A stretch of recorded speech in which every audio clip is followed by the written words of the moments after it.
Most people underestimate how much daily routines shape the meaning of normal. What if years away from the United States made once familiar habits feel unfamiliar overnight? Stepping off a plane into crowded airports, most returning Americans notice unexpected details, the hum of air conditioners in every space, and prescription drug ads filling each TV break. In many small mountain towns, summer evenings fall into the 50s, daytime highs rarely pass 75, and residents rely on open windows instead of central air. By contrast, landing in Texas or Kansas often means 105-degree heat outside, powerful cold air indoors, and billboards stacked above wide highways. These are visible, everyday differences that challenge expectations. This documentary counts down 22 clear and observable changes, from transportation and tipping to food prices and technology, that stand out most after time abroad. Each point is based on recent testimonials, research, and direct comparisons, avoiding cliches for authentic examples. But before we continue, make sure to subscribe. Number 22. Unfiltered public ads. American advertising on television and highways is often among the boldest in the world. Prescription medication commercials run through detailed symptoms and long lists of side effects.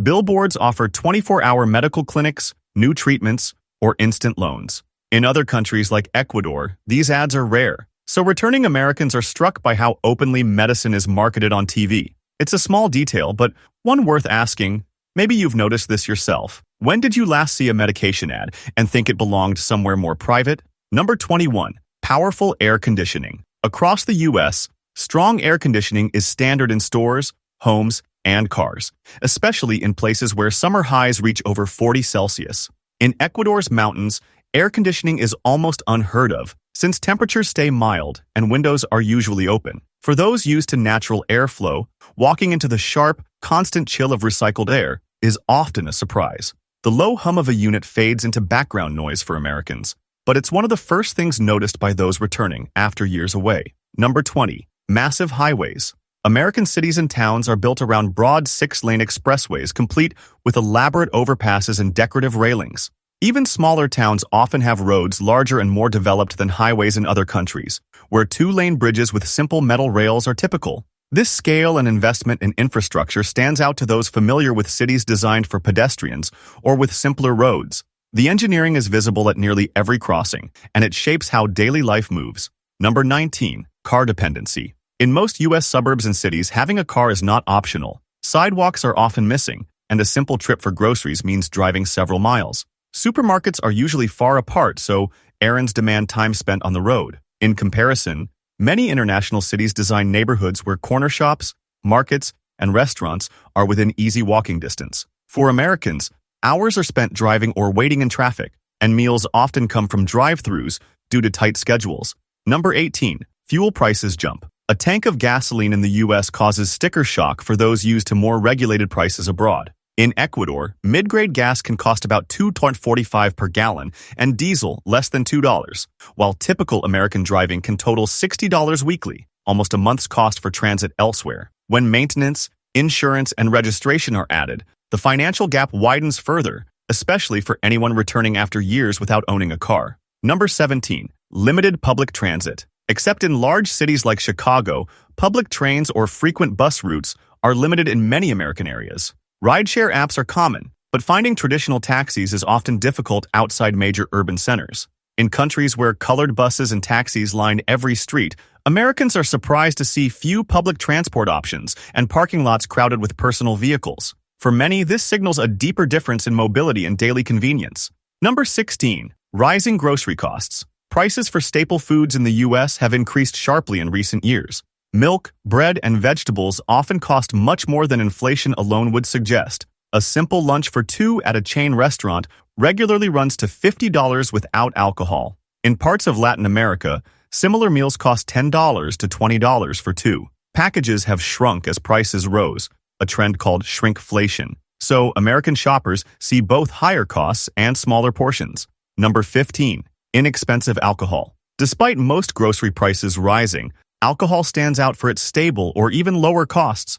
A bottle of wine sometimes costs the same as it did years ago, a contrast to the jump in basic food prices. Shoppers often wonder what drives these decisions at checkout. Seeing affordable liquor beside expensive produce asks bigger questions about cost priorities in American supermarkets. Number 14. Chain store dominance. American commercial areas, on highways and city streets, are built around chain restaurants, strip malls, and large retail outlets. Some cities across the Midwest look nearly identical, with matching layouts and storefronts. While this consistency means it's easy to find the same foods or goods in different towns, it reduces the sense of regional identity. In many countries, shopping means visiting open-air markets and small family-run stores, where products vary daily and shopping feels more personal. Number 13. Strip mall shopping. One-stop shopping is normal in the U.S. Strip malls allow people to park once and visit multiple stores with minimal walking. This efficiency is convenient, but returning Americans sometimes miss the variety and conversation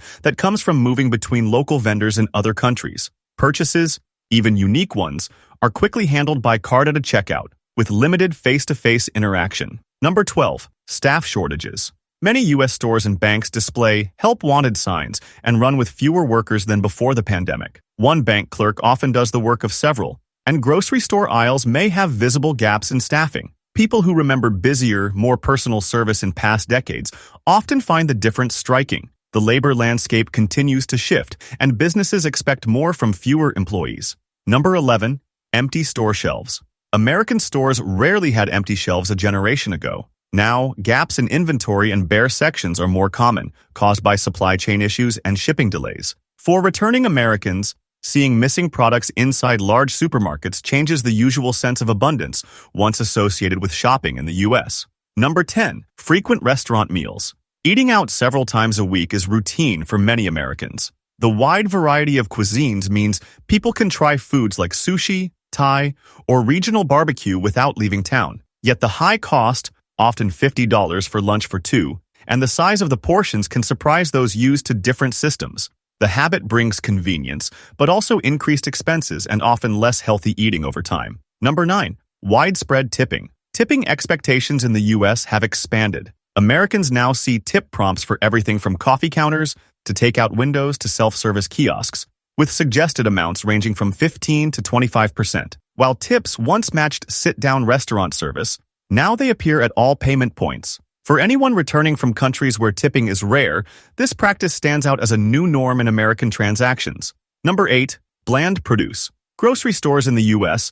display fruit and vegetables year-round, usually in large and colorful piles. Yet, many shoppers and visitors find that apples are flavorless, bananas take days to ripen, and avocados feel rubbery. Local produce abroad often carries stronger taste and scent. The decline in flavor is especially clear after years away, making the difference more noticeable and sometimes disappointing. Number 7. Weight and health. Quick weight gain is common after returning to the U.S. Large portions, calorie-dense fast foods, and less daily walking combine to change habits almost immediately. In other countries, routine errands can add up to 6 or 7 miles of walking daily. American distances and designs make this kind of movement rare, except in select neighborhoods. Combined with less satisfying produce and restaurant meals, the shift toward less activity and more calories is hard to avoid. Number 6.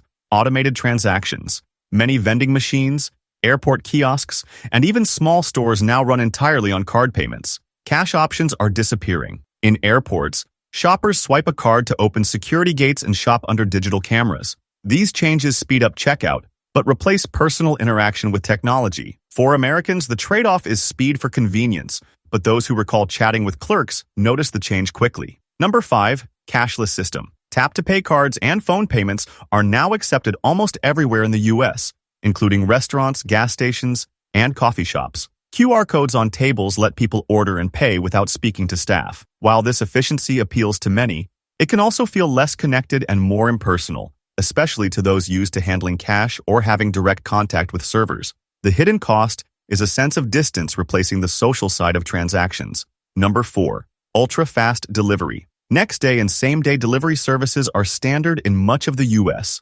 Online shopping means ordering at 7 p.m. and waking up to packages on the doorstep. In most countries, online orders require waiting several days or picking up at a neighborhood shop. Americans adapt quickly to the convenience, but after time away, the speed of delivery stands out as a major change in daily life. Number 3. Visible technology. American retail and transportation systems prioritize the latest technology. Electric car charging stations appear at many grocery stores. Digital screens show products in cold cases, and electric vehicles like Teslas are common at intersections. However, new technology does not always solve basic problems. It's a contradiction. The US pushes innovation, but sometimes shelves are empty or staff is lacking. The focus on surface improvements can mask underlying challenges with logistics and service. Number 2. Informal dress. Clothing choices in the US are noticeably casual compared to other countries. Many Americans wear shorts, slogan t-shirts, and ball caps to the store or restaurant. In places like Ecuador, men often wear suits and women choose dresses even on weekdays. Traditional clothing and bright patterns add variety elsewhere, while the US leans toward comfort and plain colors. Some returning visitors find this shift in formality especially clear in public places. Number 1. Direct TV commercials. American television now frequently airs highly detailed, sometimes graphic, commercials covering topics once saved for medical offices or specialty shops. Ads for razors might use animation to discuss sensitive subjects, while prescription drug spots describe procedures and side effects openly. By now, you might be comparing it to your own life. When was the last time you saw a commercial and felt surprised by how direct or personal the message had become? Drop your thoughts in the comments and don't forget to like and subscribe for more content like this.